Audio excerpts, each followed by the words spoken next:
trust. We in the Republican Party now fight against a lot of what the Democrats say about a lot of things they say about us. It's not true, and so I think it's vitally important that we live, above and beyond. That we have no appearance of evil, as you as a minister know that, have no appearance of evil, and so make sure that we're above board and credible and honest with people. And so I think all those relationships should be disclosed. Absolutely. Thank you for the question. I can honestly say I've never been asked that question, but it's an interesting one because you've heard instances where a chairman will try to use his position as chairman for financial gain or for business relationships or to relationships with candidates or donors to try to squeeze money out of them for personal gain. I think that's offensive. I've got relationships with big donors in North Texas. I have relationships with all my elected officials in North Texas, but they're not financial self-dealing relationships. I can't imagine a situation that one would come up. I guess if I entered into a partnership with one of them, then that would be disclosed, but I can't imagine what type of situation that would be. It's just not been something that we've had to address in Dallas County. We try to do things above board, we do things above board, and we disclose self-interest. I will say this, the goal really is to be fair, have a party that's fair. And when people don't believe in the credibility of the chairman, then fundraising dries up, volunteerism goes away, and candidates are skeptical of the party. We've gotten out of that situation with Steve's leadership. There's no reason to go back to it. We need to maintain and protect our integrity because really the future of Texas hangs in the balance.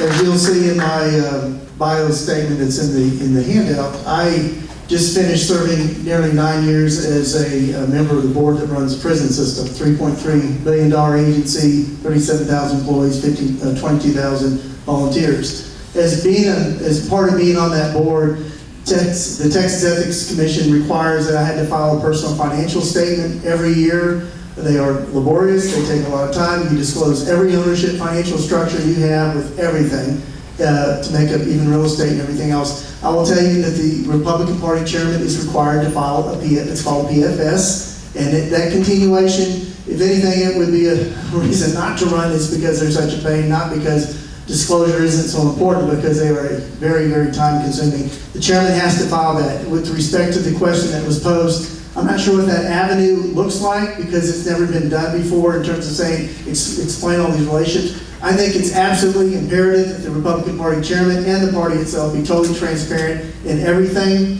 As your chairman, I will be the one, I will promise you that I will be fair and unbiased. I'm not taking sides in these races. In spite of what people have spread rumors that somehow I'm going to support Rand Paul because Steve is supporting Rand Paul. That's not true. There's nothing to that.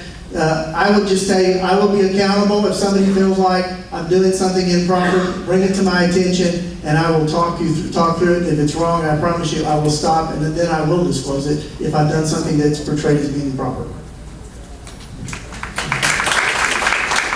Yeah, I too believe we need to be fully transparent, and we as a party shouldn't have anything to hide. I don't believe the party chairman should benefit off any of the contracts that the party is involved in. I don't think the party chairman should profit in any way off the party. Most of us here, I think just every SREC member in this room, every county chairman that's up here, national committee man, treasurer, you don't do this to make money. In fact, you lose money doing this. We do it because we believe in the principles and values behind this party. And this is what we contribute to making our country a better place for our kids and our grandkids. And so I can assure you that precinct chairs who work a hot Texas summer to register voters and work to identify them and turn them out, they certainly don't do it for the money because they're not even paid.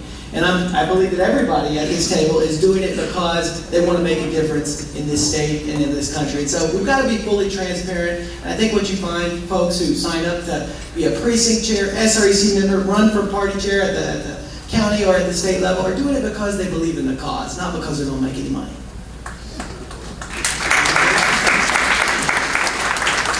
We have finished the first round, and I want to compliment the candidates in staying on the time schedule.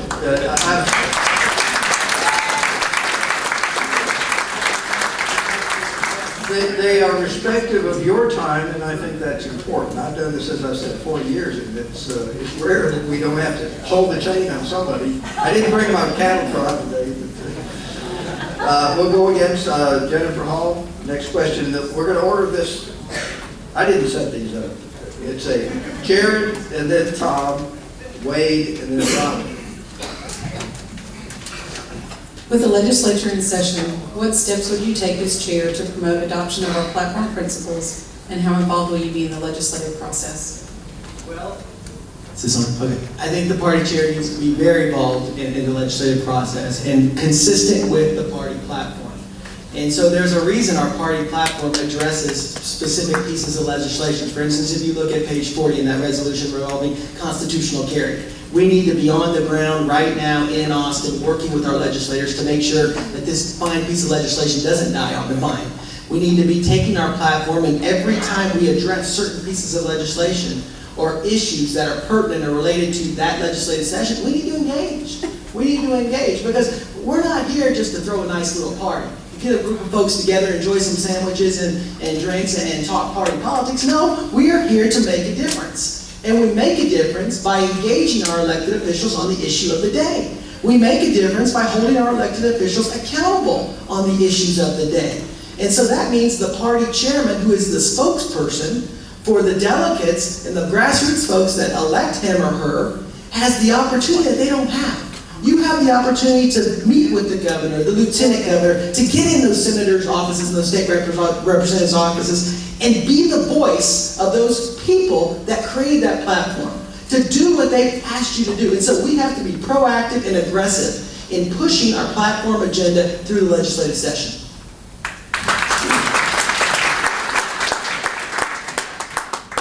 Yeah, you want to do that? Okay.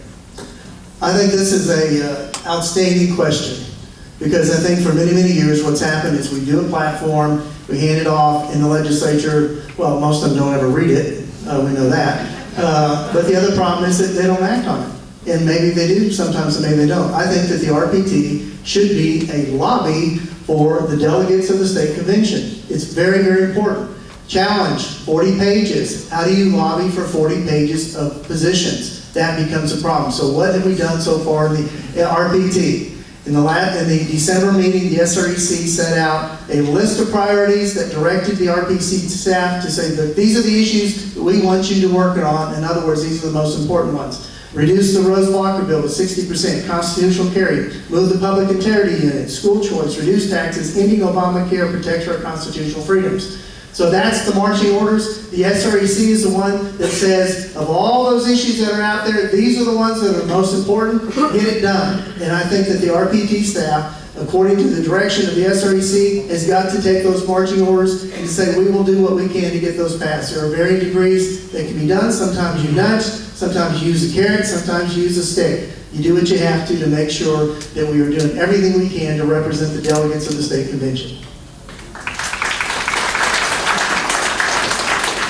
I think we absolutely have an obligation and a role in passing conservative legislation that the platform reflects. To do that, you've got to have somebody who is articulate and who is a spokesperson and can be the right spokesperson both in the media and behind the scenes. One thing we have not talked about yet, I think it's part of the party function to help support those legislators who take bold, courageous positions. That means we need to be on the front lines when they get attacked for supporting constitutional carry.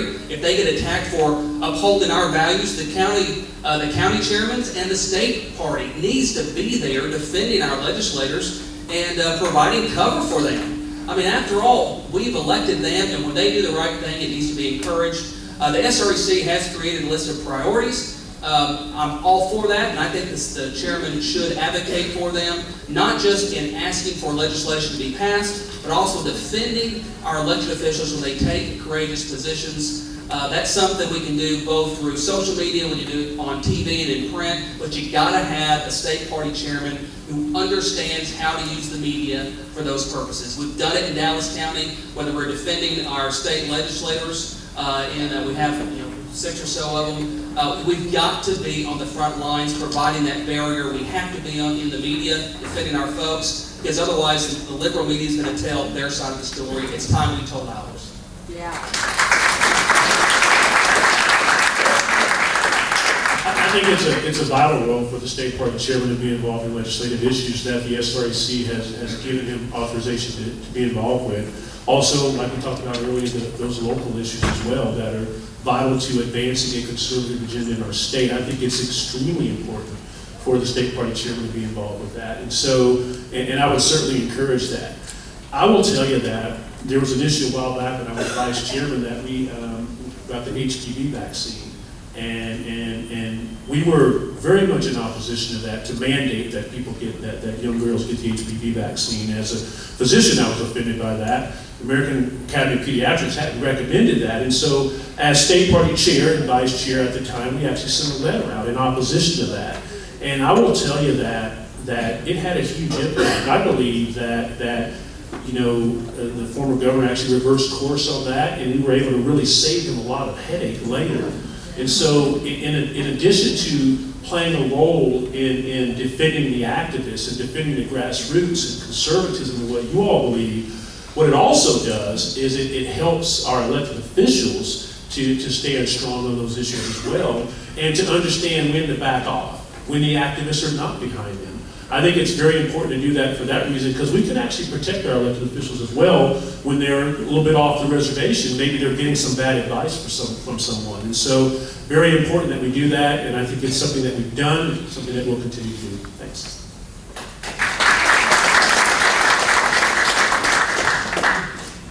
Bill comments. We're going to start with Wade and then come back to Tom, Jared, and Robin. Start there and then just go. Thanks. As Steve Atwell pointed out a little earlier, too often our candidates are supported by elected officials and by our party activists, only to be subsequently disappointed because something comes to light that's disappointing. And so let me ask you now, is there anything in your past, whether in your personal life or your professional life, that, if brought to light, would be embarrassing to the RPT? When I was 8 years old, We'll take that. when I didn't get an A on the paper, I hid it under my bed. No, I've been in the public eye for the last decade. I was a city councilman in Cedar Hill. I started in 2004. Was a city councilman until 2010. Then I became a candidate for county judge in Dallas County, and I've been chairman in Dallas County now for 3.5 years. So I've been out there for a long time, and so there's nothing in my background. What is in my background is a commitment to conservative principles. Look, you can't do this job without criticism, or any of these jobs without criticism sometimes. But I've lived my life in a way that I would hope honors my family, my God, and my party.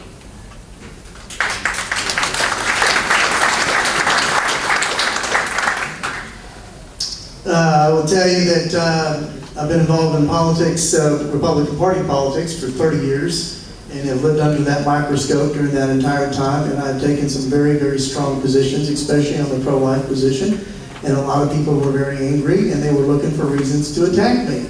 The only criticism that I guess they levied is that I was supporting Republican candidates in opposition to what they were doing. There's nothing in my background that people don't already know. Was previously married. My former wife left me back in 90.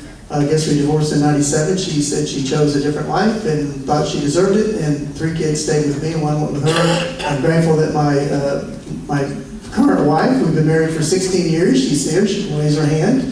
We have 6 beautiful kids that have 5 of which have families, 15 grandchildren. There is nothing there, folks. It's already been dug up. If there was anything, but I can't think of anything. I appreciate Wade's cute joke, and I wish I could think of one as quickly as he could. I'd share it with you, but there's nothing there. Staunch, rock-solid conservatives, and I know a lot of liberals don't like that, and they love to throw rocks. Well, if you read the Chronicle, there's a whole lot. Last week I was described as a foe of equal rights. So I guess I am against equal rights. Of course, that's not true. But I'm against the equal rights ordinance agenda that the mayor is pushing forward with. But yeah, I'd say the biggest thing, the issue that I was attacked on for years was in 2008, we were dealing with a hedge fund. That hedge fund ended up going out of business, and then it was sold to 3 or 4 others afterwards. We got involved in litigation up in New York with those folks. We ended up getting that resolved in 2012, 2013, when we finished it up. And so I got beat up on that for a while by the Houston Chronicle. Over the years, I've stood up for the things I believe in. And when you do that, especially when you stand on social issues, and you stand against the liberal left, you're going to get attacked, and you're going to get attacked a lot. I did that for over 12 years. I sued the Gosnell of Texas, Dr. Carpin, and tried the first parental notification case in Texas. Didn't make Planned Parenthood too happy with me. And so, when you stand on principle, when you have something that you're not willing to waver on, regardless of who attacks you, you are going to get attacked.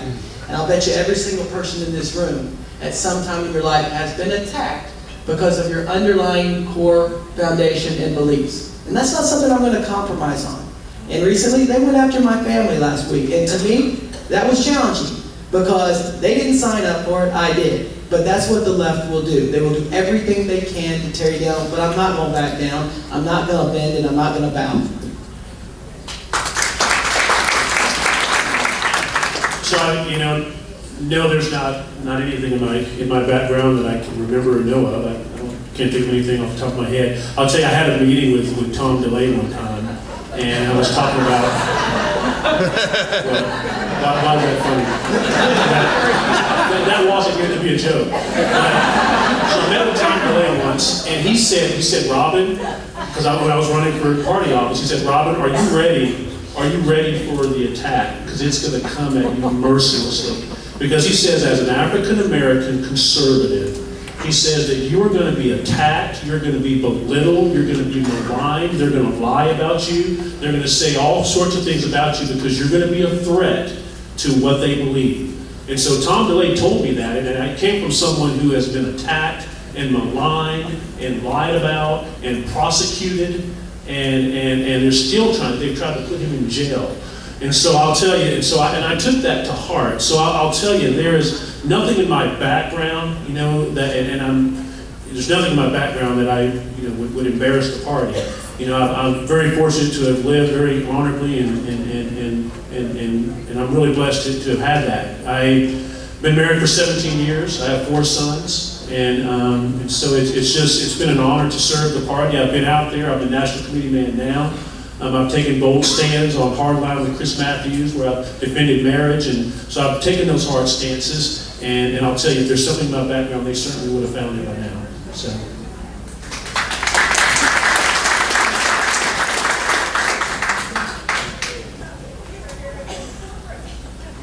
All of you answered that. The next question, we're going to start with Robin. Go to Jared, come to Tom, and go back to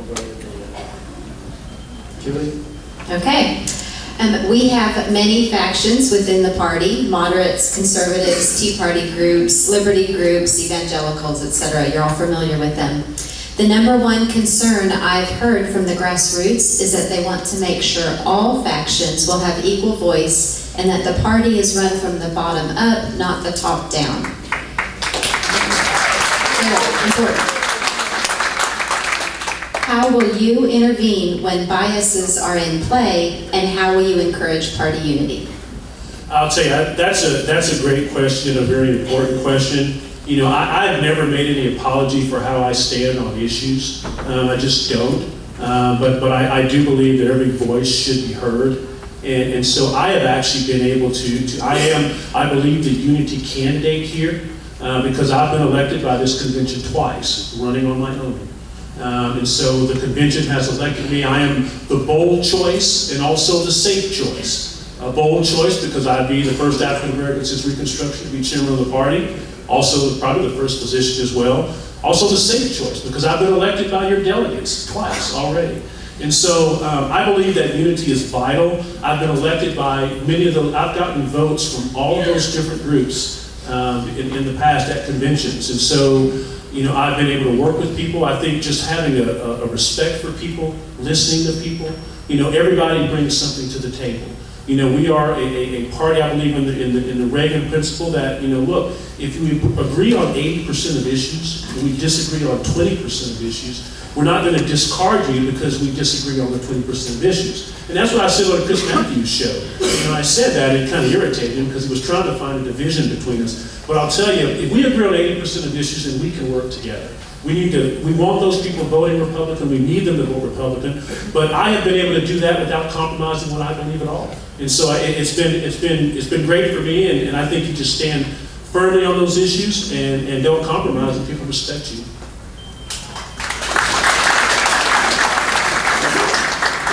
Okay, thanks, Steve. Well, first of all, I think there's one thing that should unify all of us. It's our party platform. Let's unify around it. That's created by us and our grassroots base. It's created by the same folks who are going to ultimately elect the state party chair. And I think a lot of times people shy away or are afraid of the debate. And I don't think we should. I think that's one of the strengths of our party is that we allow this healthy, spirited debate to occur. You don't see that on the other side. And that doesn't make us weaker. That makes us stronger. But when that debate's over, we need to lock arms with our Republican brothers and sisters, have a oneness of vision and a unity of purpose to make sure we're successful from the top all the way down to the bottom. The problem we've had is a lot of time under the banner of unity, people expect social conservatives to sacrifice their strongly held convictions and beliefs. And we shouldn't.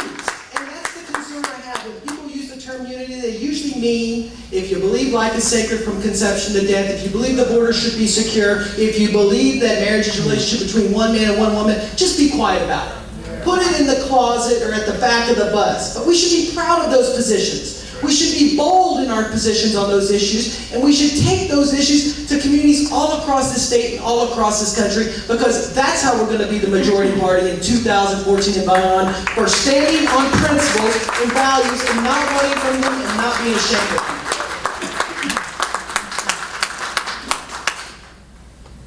Okay, so let me begin by telling you something. It's not just about freedom of speech within the Republican Party, it's freedom of speech within our country. People, you say something that's controversial, i.e. we express our conservative beliefs, and people say, oh, that's politically incorrect. Folks, I really could care less if they think it's that. All it is a way to suppress First Amendment free speech. But let me tell you, the challenge for us as a party, unity, it's a great question, because the biggest challenge we have, I believe, is unity. We have got to come together as a team. That is imperative. And I venture to say, if I asked you a question to say how many people in this room believe they ought to be entitled to express their opinions in a public meeting, everybody would raise their hand. Would the same people raise their hand if I said, do you think your neighbor should have that same right as you?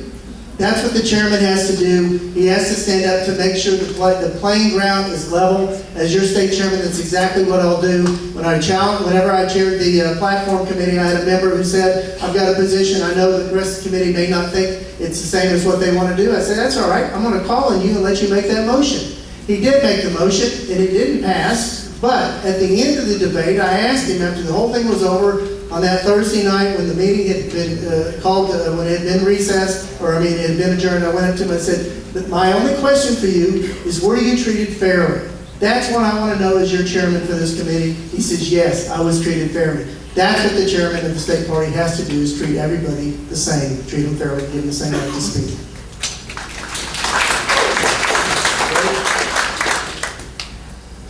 It's easy to talk about unity without defining it. If it's just a statement that we should all water down our principles to a lowest common denominator, then I'm not for that.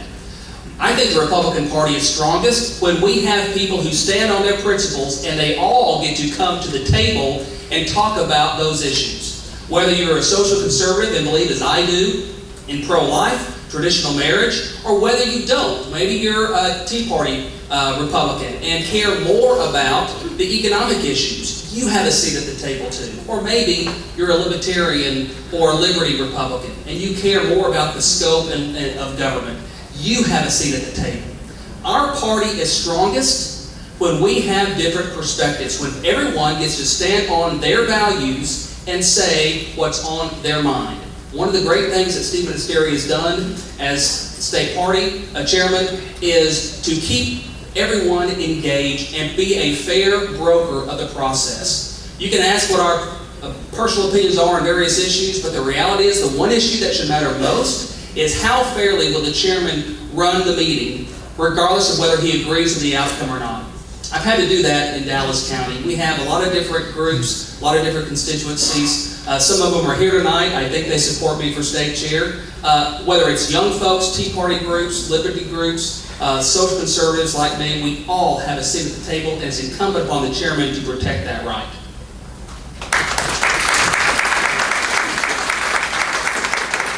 We're going to be very simple in this next one, Tom. We're going to start, just go right down the line. Cheryl Bunker. Will you support the minority outreach program that Steve Ministeri has implemented, and in your capacities of your party offices, briefly describe your outreach?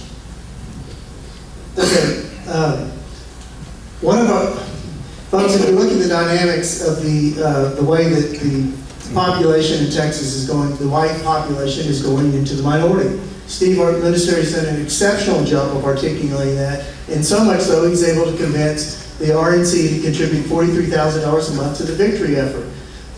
One of the challenges that I think that we have is if you look at what the candidates are getting, the percentage of, let's say, the Hispanic vote, you may get one candidate that gets 44%, yet another one gets, I think Mitt Romney got 29%.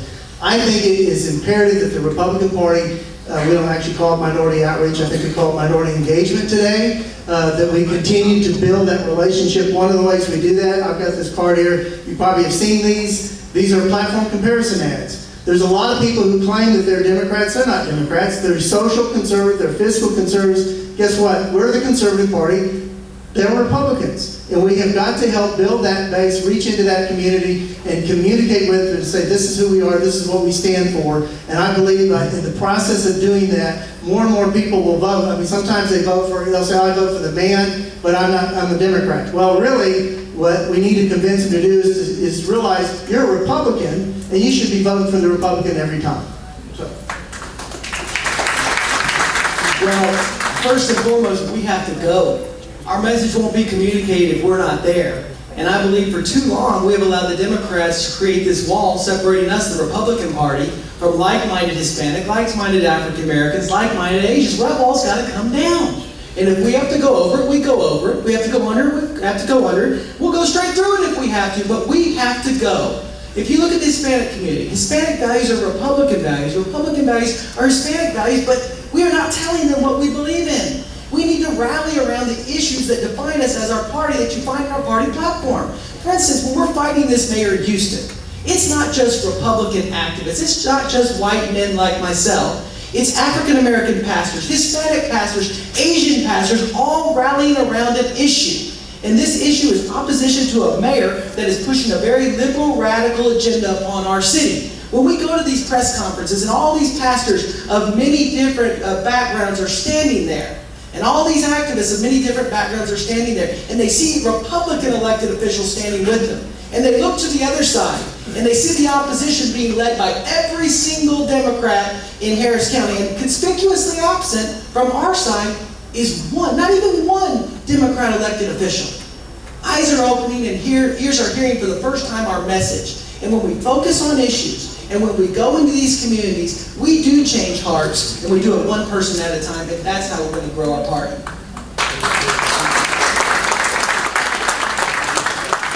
I think one thing I've seen with the Obama administration, something I never thought I would see, is that he has actually helped our engagement efforts as well.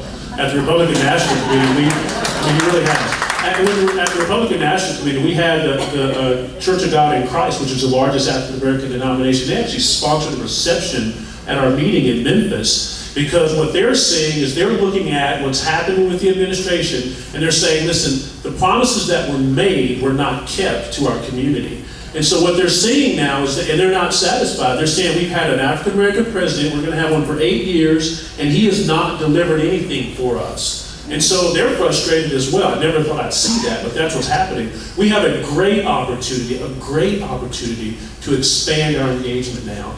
And I'll tell you, those social issues are vitally important.